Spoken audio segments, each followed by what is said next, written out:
पश्चिम बंगाल में जब से शुभेंदु अधिकारी की सरकार बनी है, हिंदुत्व की सियासी बयार बह रही है। हिंदुत्व के रथ पर सवार शुभेंदु सरकार ने एक और बड़ा फैसला ले लिया है। ये बड़ी खबर इस वक्त की। बंगाल के सभी मदरसों को जारी फरमान में वंदे मातरम को गाना जरूरी कर दिया गया है। आपको बता दें कि मदरसे मान्यता प्राप्त हो या फिर गैर मान्यता प्राप्त, सरकारी फंड से चल रहे हो या फिर अपने फंड से, नया आदेश सब तरीके से सभी मदरसों पर लागू होगा। जाहिर है शुभेंदु सरकार के इस नए आदेश से बंगाल में नया सियासी बवाल मचना तय है।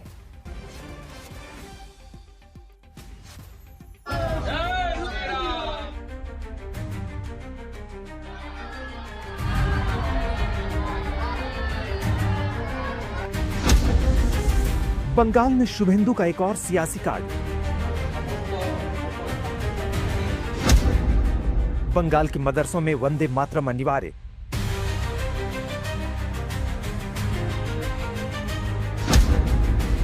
बंगाल में मदरसा चलाना है तो वंदे मातरम गाना होगा।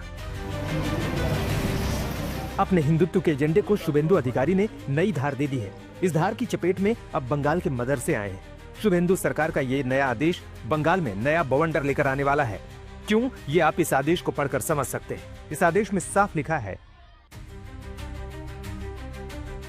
पिछले तमाम आदेशों और प्रक्रियाओं पर रोक लगाते हुए मैं मदरसा में क्लास शुरू होने से पहले वंदे मातरम गाने का आदेश देता हूं।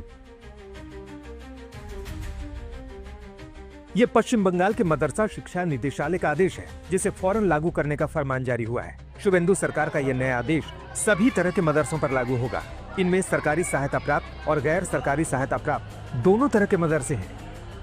सरकारी स्कूलों में वंदे मातरम का गायन कंपलसरी करने के बाद अब पश्चिम बंगाल सरकार ने मदरसों में भी वंदे मातरम का गाना अनिवार्य कर दिया है। एक नोटिफिकेशन के जरिए कहा गया है कि जो भी मदरसे सरकार के अंतर्गत आते हैं, खासतौर पर अल्पसंख्यक विभाग और मदरसा विभाग के अंतर्गत आते हैं, उनमें चाहे वो एडेड हो या अनएडेड मदरसा हो, उनमें अब से वंदे मातरम का गाना कंपलसरी होगा। तो एक तरह से शुभेंदु सरकार सत्ता में आने के बाद से ही कुछ ऐसे फैसले ले रही है जिससे बंगाल की राजनीति में बहुत सा बदलाव देखने को मिल रहा है। पश्चिम बंगाल में मदरसों की अच्छी खासी तादाद है और ममता सरकार अनुदान के मामलों में इन मदरसों पर खासा उदार रही है। लेकिन अब बंगाल की सियासी हवा अलग दिशा में बह रही है।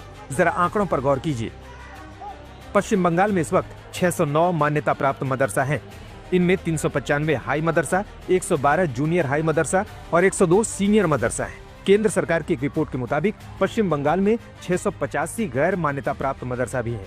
2026-27 के अंतरिम बजट में ममता सरकार ने अल्पसंख्यक मामले और मदरसा शिक्षा विभाग के लिए 5,713 करोड़ आवंटित किया था। जाहिर है बंगाल के मदरसों पर ममता सरकार मेहरबान रही थी, लेकिन शुभेंदु सरकार ने इन मदरसों में वंदे मातरम गाना अनिवार्य कर बड़ा संदेश दे दिया है कि उनका रुख क्या रहने वाला है, क्योंकि वंदे मातरम को लेकर मुस्लिम समुदाय की आपत्ति छिपी नहीं है। अनुपम मिश्र, कोलकाता, आज तक।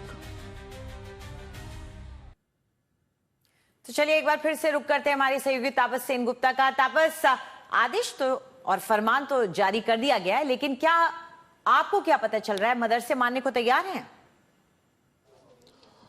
देखिए, अभी कुछ देर पहले मेरी बात हो रही थी कोलकाता की एक मुस्लिम संगठन से। उन लोगों ने साफ तौर पे कह दिया है कि, और संगठन का नाम है खिलाफत कमेटी, जो अमूमन बड़े नमाजों का आयोजन करते हैं, उनके तरफ से उनके प्रेसिडेंट ने साफ तौर पे कहा कि वो इस तरीके के फरमान को नहीं मानेंगे और आगे जाकर वो शुभेंदु अधिकारी और मुख्य सचिव को भी जरूरत पड़ा तो वो लिखेंगे और उसके बाद भी अगर कोई काम ना हुआ तो फिर वो अदालत की दरवाजे को खटखटाएंगे। तो यानी ये साफ हो गया है कि किसी भी सूरत पे ये वंदे मातरम को मदरसों में गायन के तौर पे लाने का जो फैसला राज्य सरकार ने किया है, ये इतना आसान नहीं होगा, क्योंकि एक उनके समुदाय के अलग अलग जो संगठन है उनके तरफ से इनका जबरदस्त विरोध जताया जा रहा है। बहुत बहुत शुक्रिया तमाम जानकारी के लिए।